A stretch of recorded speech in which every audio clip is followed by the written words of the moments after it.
हुजूर ने फरमाया है जो सूरत वाक़या पढ़े उसे फाका नहीं आता। कहने लगे चांद तो अपनी जगह छोड़ सकता है, सूरज गिर सकता है, तारे टूट सकते हैं, पर मदीने वाले रसूल की बात गलत नहीं हो सकती।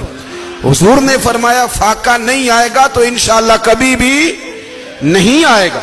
करने का काम यह है कि हम अपने मामलात, अपनी इबादत, अपनी दुआएं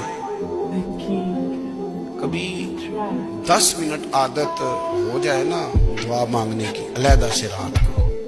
हुजूर ने फरमाया जो फर्ज नमाज के बाद दुआ मांगे अल्लाह उसकी कबूल कर लेता है। नबी पाक सल्लल्लाहु ताला अलैहि वसल्लम ने फरमाया अल्लाह मुसाफिर की दुआ कबूल फरमाता। हुजूर ने फरमाया अल्लाह मजलूम की दुआ कबूल फरमाता। हुजूर ने फरमाया बीमार से दुआ कराओ अल्लाह उसकी दुआ कबूल फरमाता है। मेरे नबी पाक ने फरमाया माँ बाप जब भी औलाद के लिए हाथ उठाएं, वैसे तो बुल्ले शाह तो आसमानी उड़दियां ही फड़ दें, जेड़ा घर बैठा उन्होंने फड़िया ही नहीं। हुजूर फरमाने लगे माँ बाप जब भी औलाद के लिए दुआ फरमाएं अल्लाह उनकी दुआ को कबूल करता है।